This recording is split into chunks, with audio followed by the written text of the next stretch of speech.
Paula didn't do relationships, and she certainly didn't do romance.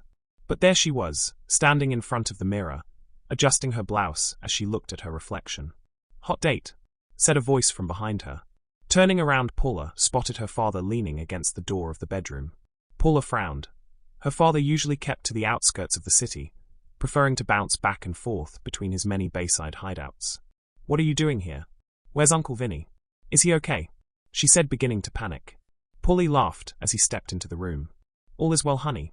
Can't a man just come to see his little girl?" he asked, taking Paula's hands in his. Paula sighed. "Jesus, Dad. You scared me," she said, closing her eyes. Paula leaned in and pressed a kiss to his daughter's forehead. "I'm sorry, love," he said before stepping back and looking at his daughter. She wore a black blouse, with a few buttons undone, and a pair of matching slacks. "Looking good. Hot date?" he asked, arching a brow. Paula couldn't help the smile that came to her lips as she thought of Dani. "Yeah," she said simply with a smile. Paula smiled wide. In their line of work, dating was quite the challenge, and he knew that firsthand. For years he worried himself sick, wondering if he'd ruined his daughter's life by involving her in the family business, but she's always been his best friend. She was the one with whom he shared every part of himself, and as she got older and began to understand the world around her more and more, keeping her out of his work became harder and harder. Eventually, he gave in, on her 18th birthday, and gave her the choice. Looking back, Paula felt guilty. She was still too young to understand the cost of living this lifestyle, but the alternative was losing his little girl, and Paula couldn't bear such a thing.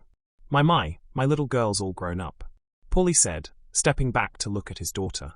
Paula rolled her eyes. "Come on, Dad.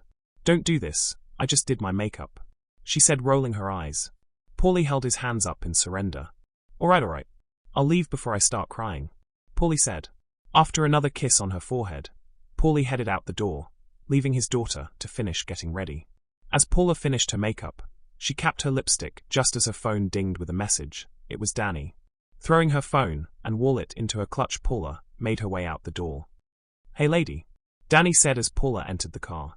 Paula leaned over the center console to kiss Dani on her cheek, but Dani turned at the last second. The women kissed one another slowly, like they had all the time in the world. Then, pulling apart, they both laughed before Dani turned her attention to the road. "So where are we going?" Paula asked as Dani turned onto the main road. "I don't know," Dani said with a shrug. Paula frowned, looking at the other woman like she'd grown a second head. "What do you mean you don't know?" Paula asked, arching a brow. Dani shrugged yet again. "You've never just hopped in the car and allowed the road to guide you?" the other woman asked, looking over at Paula for a brief moment. Paula laughed. "No, that's a complete waste of gas," Paula said. Dani waved a dismissive hand. "Screw the gas," Dani said. Paula laughed again. "Okay, rich girl," said Paula. The women shared a laugh as Dani made her way uptown. Then, arriving at a park, Dani snagged a parking spot. "You there?" Paula teased as Dani opened the trunk and pulled out a picnic basket and a blanket. Dani laughed as she draped the blanket over her right arm and closed the trunk. "I like to be prepared for anything," Dani said with a shrug.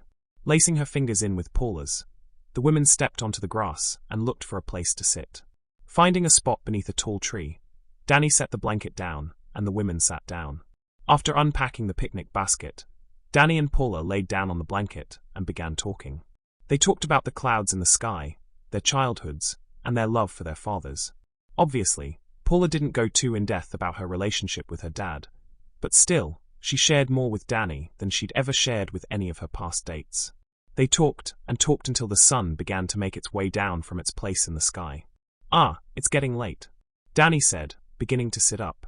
"No, let's just stay here," Paula protested, grabbing the other woman's arm and pulling her back down. "We have to go," Dani said, looking at the other woman. She was right. Paula had to be up early tomorrow to go somewhere with her father, but that didn't mean Paula wanted to. "You're right," she said, brushing her nose against Dani's. The other woman seemed to be hypnotized, and Paula would be lying if she said she was immune to the way Dani looked back at her. Leaning forward, Dani pressed her lips to Paula's, and for a moment everything stopped. Paula's ears grew hot as Dani's tongue slipped past her lips.